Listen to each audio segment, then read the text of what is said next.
Press మిత్రులకు media మిత్రులకు అందరికీ కూడా పేరు పేరున హృదయపూర్వక నమస్కారాలు. పెద్దలు మాజీ ఉప ముఖ్యమంత్రి రాజయ్య గారిని శంకరనాయక్ గారు రండి.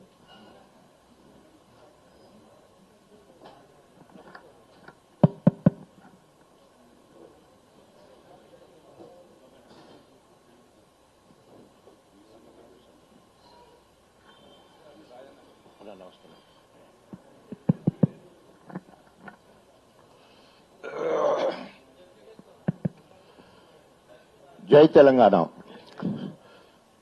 పెద్దలు మాజీ మంత్రివర్యులు వరంగల్ జిల్లా అభివృద్ధి ప్రదాత ఎర్రవెల్లి దయాకర్రావు గారికి, సహచర మాజీ శాసనసభ్యుడు శంకర్ నాయక్ గారికి, ఇతర పెద్దలకు, ప్రింట్ అండ్ ఎలక్ట్రానిక్ మీడియా సోదరులకి, యూట్యూబ్ ఛానల్స్ సంబంధించిన వీడియోగ్రాఫర్స్ కి, ఫోటోగ్రాఫర్స్ కి అందరికీ నా యొక్క నమస్కారాలు తెలియజేసుకుంటూ, నిన్న హైకోర్టులో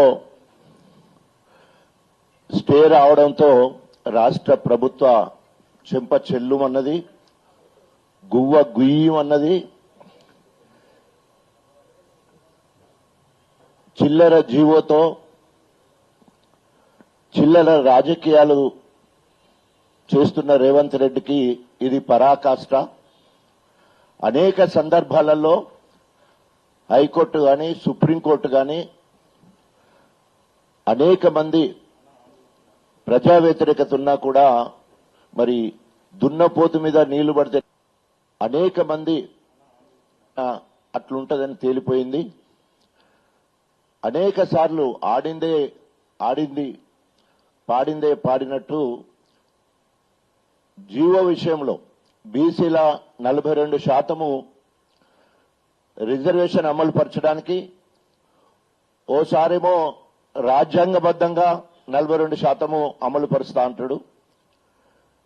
రెండవది పార్టీ పరంగానైనా నేను 42% ఇస్తా అంటాడు.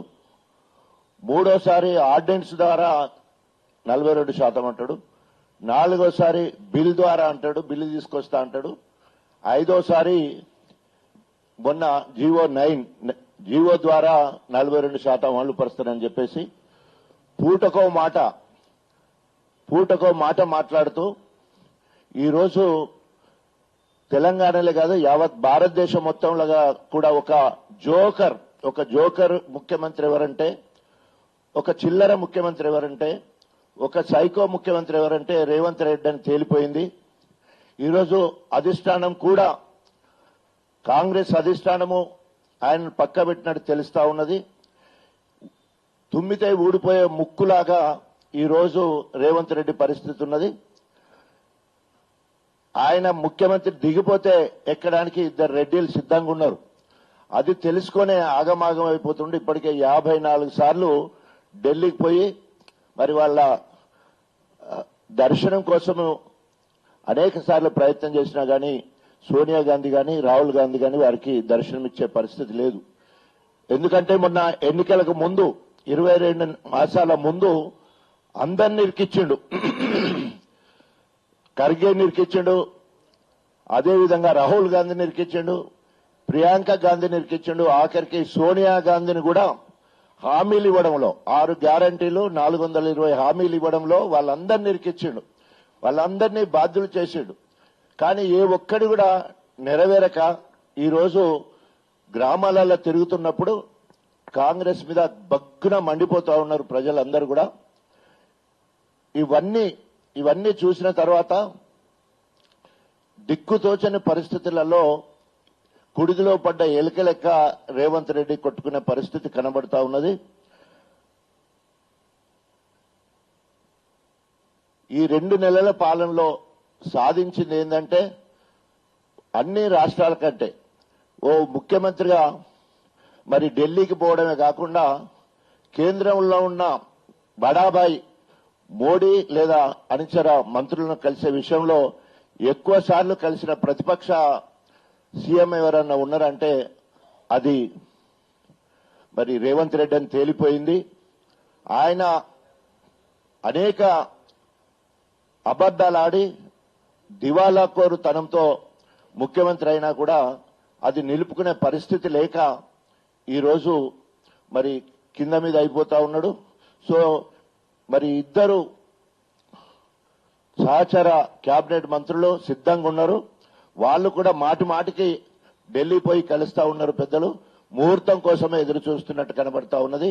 సో ఈ రోజు 42% రిజర్వేషన్ బీసీలకు కల్పిస్తానని ఆశపెట్టి నమ్మించి నట్టేట ముచ్చినట్టు బీసీ వర్గాలన్నీ కూడా ఈరోజు కాంగ్రెస్ ప్రభుత్వం మీద రేవంత్ రెడ్డి మీద బగ్గున మండుతున్నారు. రేపు రాబోయే రోజుల్లో ఇప్పుడైతే 6 వారాల వరకు స్టే ఉన్న తర్వాత అప్పీల్ చేసుకోవడానికి సమయం ఇచ్చింది. తర్వాత ఎలక్షన్లు పెట్టే అవకాశం లేనే లేదు.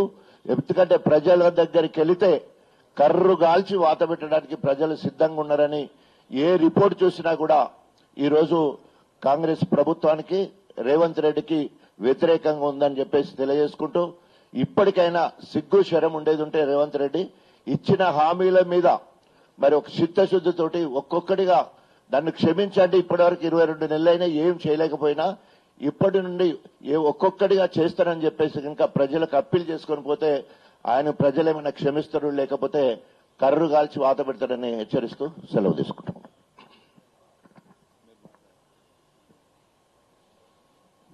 ప్రెస్ మిత్రులకు, మీడియా మిత్రులకు, పెద్దలు రాజయ్య గారికి, శంకర్ నాయక్ గారికి,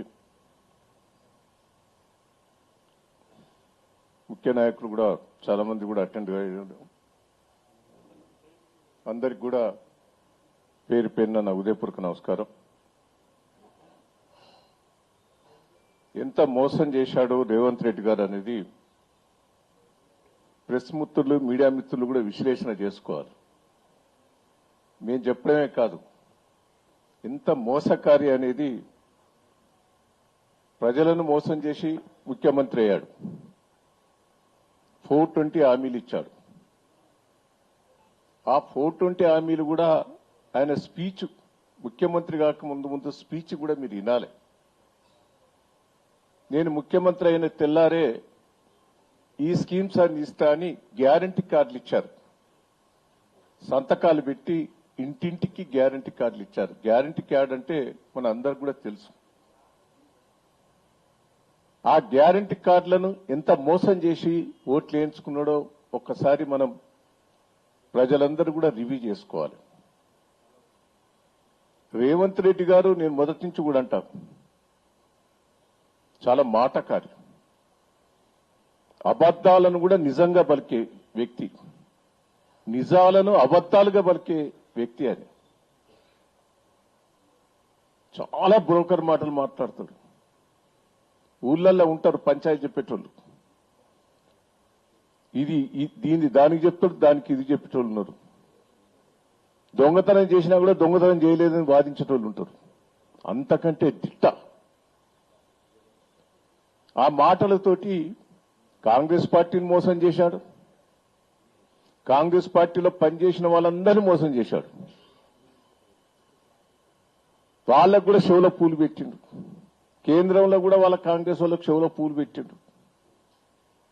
పిసిసి ప్రెసిడెంట్ సంపాదించిండు. మాటలతోటి ప్రజలు మోసం చేసి ముఖ్యమంత్రి అయ్యాడు. ముఖ్యమంత్రి కాకముందు ఎన్ని హామీలు ఇచ్చాడా ఇవాళ చెప్తాడు. 2 ఏళ్ళు అయిపోయింది. 2 ఏళ్ళు అయిన తర్వాత ఇంకా కథలు చెప్తాడు. ఎవరు నమ్ముతారు? ప్రజలు నమ్మే పరిస్థితి లేదు. ఒక్కొక్కటి మేము కూడా ఆ గ్యారంటీ కార్డులను ఇంటింటికి పంచాం. ప్రజలు పెద్ద కాంగ్రెస్ పార్టీ మీద వ్యతిరేకత, పూర్తిగా వ్యతిరేకత వచ్చింది. ఇంకా తిడతారు కార్డు తీసుకొని. ఒక్కొక్కరికి ఇంటింటికి 2 లక్షల బాకీ పడ్డాడు. ఇప్పటికి నీవు ఇస్తాన్న మాటలతోటి ప్రజలు మోసం పోతే పెన్షన్ భార్యాభర్తలకు ఇస్తా అన్నాడు. ముసలోళ్ళకు బిడ్డకి 2500 ఇస్తా అన్నాడు. స్కూటీ ఇస్తా అన్నాడు, తులం బంగారం వస్తాయి, ఒక్కొక్క లెక్కేసుకుంటారు 2-3 లక్షలు రావాలి. రుణమాఫీ సరిగ్గా కాలే, రైతు బంధు సంవత్సరం ఎగ్గొట్టిండు, ఒక్కసారి ఇచ్చిండు మొన్న. బోనస్ అసలే లేదు, ఈసారి మొత్తం బంద్ అయింది బోనస్. అన్నిటికి ఇస్తా అన్నాడు బోనస్, మక్కలకిత్తా, దీనికిత్తా, దానికిత్తా అని మాట్లాడి ఆఖరి సన్న ఓట్ల కన్నా ఇస్తా అన్నాడు, అది కూడా ఇయ్యలే. అన్ని ఘోరమైన పరిస్థితి. మిషన్ భగీరథ అది బంద్ అయింది, మళ్ళా కుండలు బిందెలు పెట్టుకుని ఊళ్ళ పంటే తిరుగుతారు. కరెంటు లేదు, మోటార్లు స్టార్టర్లు మళ్ళా పాత రోజులు గుర్తుకొస్తాయి. ఇవన్నీ అబద్దాలు చెప్పి ఇవన్నీ చేస్తా అని చెప్పి మోసం చేసి అధికారంకి వచ్చాం. ఇలా మంత్రులు నిన్ను నమ్మతలేరు, ఎమ్మెల్యేలు నిన్ను నమ్మతలేరు. మంత్రులు ఇద్దరు కలిసి ఎక్కడికైనా టూరు బొమ్మను కొట్టుకొని వస్తారు. ఏ జిల్లా పోయినా మీరు చూడండి, వరంగల్ పోతే అదే లొల్లి, కరీంనగర్ పోతే అదే లొల్లి, ఎక్కడికి పోయినా మంత్రులే కొట్టుకుంటారు. ఒక డిసిప్లిన్ ఉన్నదా? ఎమ్మెల్యేల పరిస్థితి కొట్టుకునే పరిస్థితి ఉన్నది. గందరగోళమైన పరిస్థితి ఈ రాష్ట్రంలో ఉన్నది. మళ్ళా ఎన్ని అబద్దాలు ఆడావంటే, కోర్టు నీకు తెలియదా బీసీ రిజర్వేషన్ గురించి? తెలిసి మోసం చేయాలనే బీసీలను మోసం చేయాలనే అదొక డ్రామా. నీకు ఎన్నికలు పెడితే నువ్వు రావని తెలుసు. నీకు స్థానిక ఎన్నికలల్లో ప్రజలు తరివి కొట్టే పరిస్థితి ఉన్నదనే యూరియా బస్తాలతోటి మొత్తం ఊళ్ళలో కాంగ్రెస్ పార్టీని తరివి కొట్టే పరిస్థితి వచ్చింది. దానికి ఏదో ఒక డ్రామా చేశావు నువ్వు. ఆ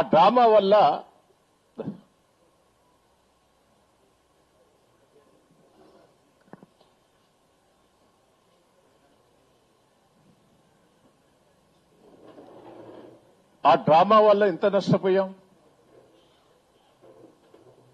నువ్వు స్థానిక ఎన్నికలు పెడితే పెట్టకపోవడం వల్ల ఎంత నష్టపోయాం? తెలంగాణకు కేంద్రం నుంచి ప్రతి నెల 300 కోట్లు వస్తాయి, మన రాష్ట్ర ప్రభుత్వం నుంచి 300 కోట్లు వస్తాయి. ప్రతి గ్రామం లోపల మెయింటెనెన్స్ అంతా కూడా ఈ 2 డబ్బులతోటి మెయింటెనెన్స్ అవుతాయి. ఇవాళ లోకల్ బాడీలు ఎన్నికలు లేవు కాబట్టి మొత్తం పైసలు బంద్ అయినాయి. గ్రామాలల్లా కుప్పలు కూడా చెత్త చెదారం మిగిలిపోయి తీసే పరిస్థితి లేదు.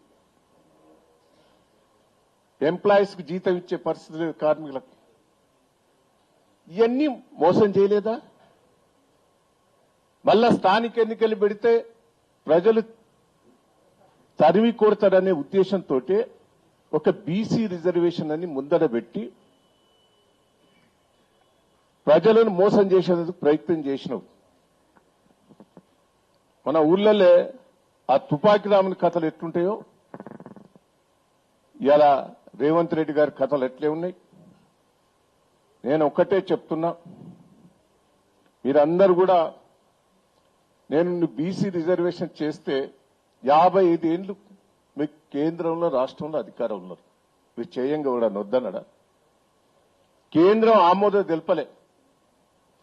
ఇప్పుడు కేంద్రం ఆమోదం తెలపకుండా జీవో ఇచ్చావు. తెలుసు ఆ జీవో నీకు నిలబడదని. ఒక్కసారి ఆయన మాట్లాడిన మాటలు మీకు వినిపిస్తాను.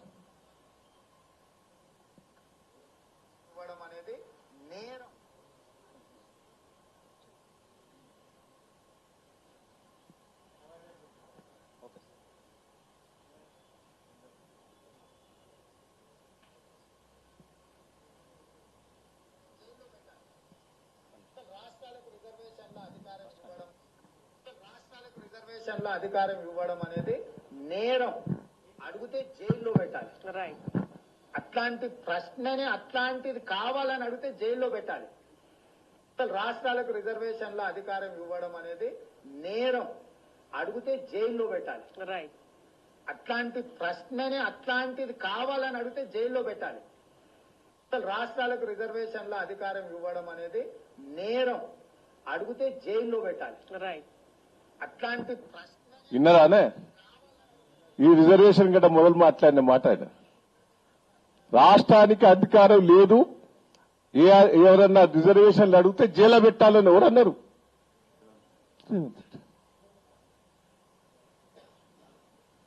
అంటే ఎంత ప్రజలను మోసం చేశాడు ఒక్కసారి మీరు ఆలోచించండి.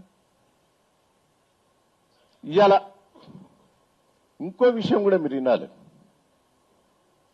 ఎక్కడన్నా మంత్రులు ఎమ్మెల్యేలను రేవంత్ రెడ్డి రివ్యూ చేసి మనకు ఎన్నికలు వస్తానే మీరు తయారుండు అని అన్నాడా? మేమన్నా వస్తాయో అని మేము ఆడాడే తిరిగినాం. ఒక్క కాంగ్రెస్ పార్టీ వాళ్ళు తిరగలే, ఒక్క మీటింగ్ కూడా పెట్టలేదు. జిల్లా మీటింగ్లు పెట్టే అంటే వాళ్ళకు కూడా ఇంటిచ్చిండు రావని. అంటే ఒక బీసీలను మోసం చేసేందుకే ఈ డ్రామా.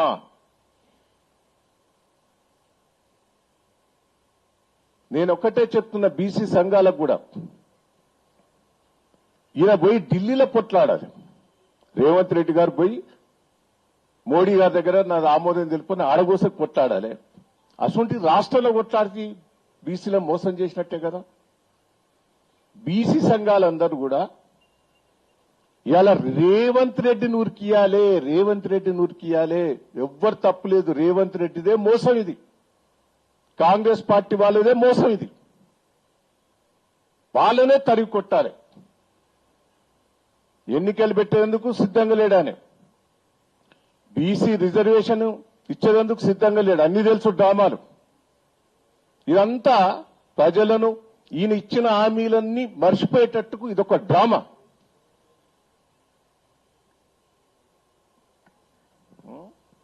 కేటీఆర్ గారు కూడా మొదలే చెప్పాడు ఇది. మనం ఢిల్లీ ఆమోదం లేనిది అది కూడా ఇంపి నీ మొదలే అసెంబ్లీలో చెప్పాడు ఆయన క్లియర్ గా. దాని జవాబు చెప్పలే. పార్లమెంట్ లో చేయాల్సిన చట్టాన్ని ఇక్కడ చేస్తే ఎట్లా మీరు లాభం చేస్తారు, ఎట్లా బీసీలకు న్యాయం చేస్తారు? సమాధానం చెప్పండి. నెంబర్ 1. రెండవది, మీరే 5 గొంతుకులతో మాట్లాడుతున్నారు, 5 నాలుకలతో మాట్లాడుతున్నారు. ఒకసారి రాజ్యాంగబద్ధంగా చేస్తామంటారు, ఇంకోసారి పార్టీ పరంగా ఇస్తామంటారు, ఒకసారి ఆర్డినెన్స్ అంటారు, ఒకసారి బిల్ అని చెప్పి మార్చిలో బిల్లు పాస్ చేసిండ్రు, ఇప్పుడు జీవో ద్వారా అంటూ. నేను ఇంకొక చిన్న ప్రశ్న అధ్యక్ష, ఎల్ఏ మినిస్టర్ గారు చెప్పాలా? అధ్యక్ష, ఇక్కడ మనం బిల్లు పాస్ చేస్తాం, బిల్లు ఎట్లా పాస్ అవుతుంది, మనకు మెజారిటీ ఉంది, మేము అందరం సపోర్ట్ చేస్తున్నాం, పాస్ అవుతుంది. మరి ఆర్డినెన్స్ మీద సంతకం పెట్టని గవర్నర్ దీని మీద ఎట్లా సంతకం పెడతారు సార్? నాకు తెలియక అడుగుతా. ఆర్డినెన్స్ బిల్లు రెండు ఒకటే కదా ఇప్పుడు మనం పెడుతున్న బిల్లు. ఆర్డినెన్స్ మీద సంతకం పెట్టలే గవర్నర్ గారు, మరి బిల్లు మీద ఎట్లా పెడతారని మీరు అనుకుంటున్నారు? ఏ రకంగా మరి సెప్టెంబర్ 30 లోపల ఎన్నికలు ఎట్లా పూర్తి చేస్తారు? రిజర్వేషన్లు ఎట్లా ఇస్తారు? గవర్నర్ సంతకం ఎట్లా పెట్టిస్తారు? ఆయన చేయమని బలవంతంగా పెట్టుకుని సంతకం పెట్టిస్తారా? ఏం చేస్తారు, ఎట్లా చేస్తారు? దయచేసి ప్రభుత్వం చెప్పాలా. ఆర్డినెన్స్ మీరే పంపుతారు కేబినెట్ నుంచి, ఆయన చేయకపోయే అభ్యంతరం మీకు చెప్పే దానికి మీరేమైనా సమాధానం చెప్పినా తెలియదు. మళ్ళీ ఈ రోజు బిల్లు అంటున్నారు. ఎవరిని మోసం చేయడానికి, ఎందుకు మోసం చేయడానికి? దయచేసి మేము అడుగుతా ఉన్నాం అధ్యక్ష, సమాధానం ప్రభుత్వం చెప్పాలి. నేను కాంగ్రెస్ ప్రభుత్వాన్ని సూటిగా అడుగుతా ఉన్నా అధ్యక్ష, పార్లమెంట్ లో చేయాల్సిన చట్టాన్ని ఇక్కడ చేస్తే ఎట్లా మీరు లాభం చేస్తారు? ఇది అసెంబ్లీలో కేటీఆర్ అడిగిన దానికి జవాబు చెప్పలేవారు. అంటే దీన్ని బీసీ రిజర్వేషన్ ని మోసం చేసేందుకే కాంగ్రెస్ పార్టీ రేవంత్ రెడ్డి గారు ఒక డ్రామా. నేను మిమ్మల్ని అందరినీ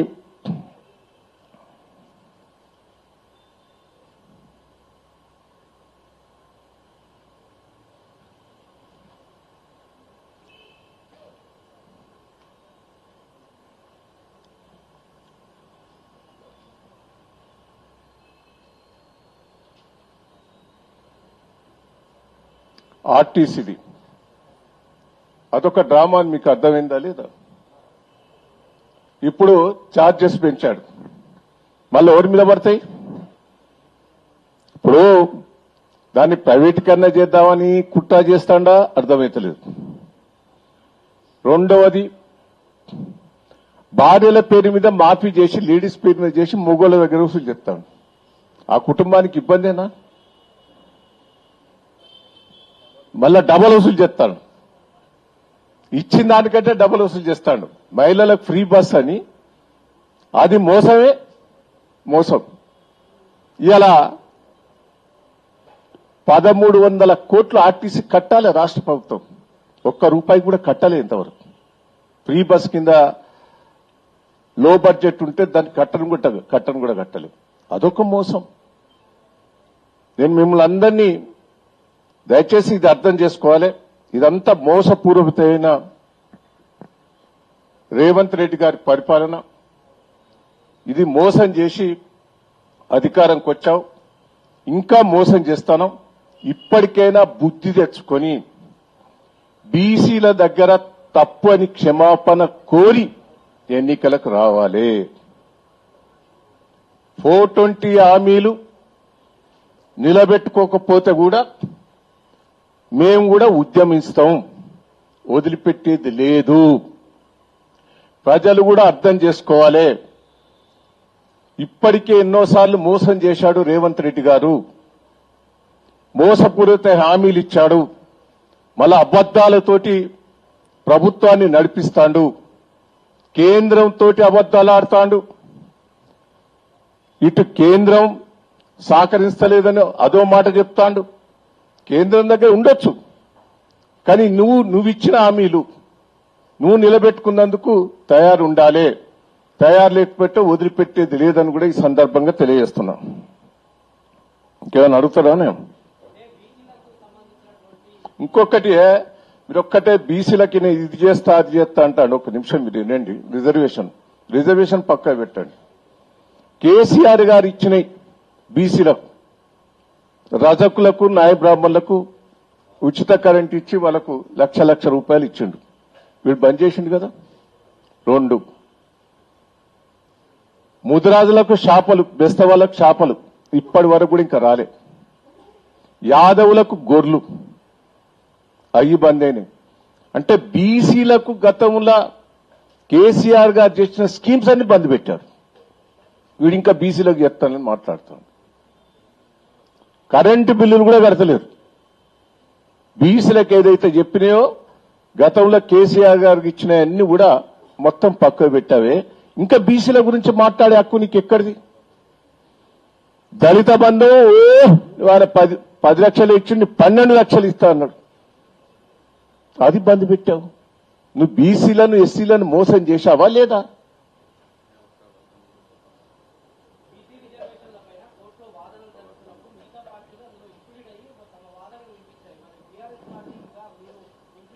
అది ఒక్క నిమిషం వినండి. రేవంత్ రెడ్డి అది బోకర్ అనేది తెలుస్తూనే ఉండే. మేమే చెప్తాం. కేటీఆర్ గారు అయినండి, ఒక్క నిమిషం. కేటీఆర్ గారు అసెంబ్లీలో ఓపెన్ గా చెప్పే అది ఉండేది, నిలబడేదనే చెప్పే. నువ్వు మోసం చేస్తానని కేటీఆర్ గారు అసెంబ్లీలో చెప్పిన దానికి దానికి జవాబే చెప్పలేదా? ఇప్పుడు ఢిల్లీలో పోరాటం చేయాలి. నీకేమైనా ఉంటే రాష్ట్రపతి దగ్గర, మన గవర్నర్ దగ్గర పోరాటం చేస్తే ఇప్పటికీ మేము సిద్ధంగా ఉన్నాం. ఢిల్లీలో బీసీ రిజర్వేషన్స్ పోరాటం చేస్తే ఢిల్లీలో మేము ప్రైమ్ మినిస్టర్ దగ్గరికి రమ్మన్నా మా టీం వస్తుంది. మేము ధర్నా చేసేందుకైనా మీ టీం వస్తుంది.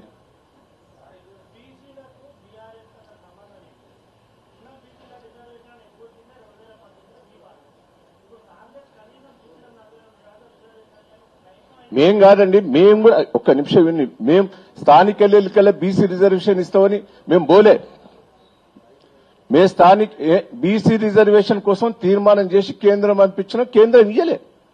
మా అసెంబ్లీలో కూడా మేము తీర్మానం చేసినాం. కేంద్రం ఆ రోజు బీజేపీ గవర్నమెంటే ఇయ్యలే. ఇయ్యనప్పుడు సప్లై ఎక్కుకున్నాం. కానీ మేము బీసీల కోసం మాయ మాటలు చెప్పి ఎన్నికలు పోలే కదా. బీసీలను ఆర్థికంగా పైకి వచ్చినందుకు చాలా తీర్ల వాడుకున్నాం. వాళ్ళకు సాయం చేశావు.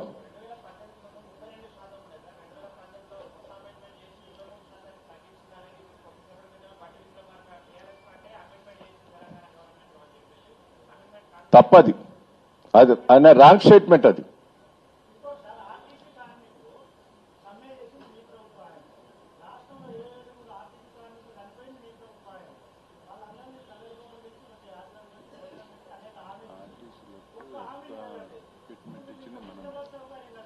ఆర్టీసీ కార్మికులకు లాభం చేసింది కేసీఆర్ గారి ప్రభుత్వమే. మొత్తం లెక్కలతో యుక్తంగా నీకు పంపిస్తా. Thank you.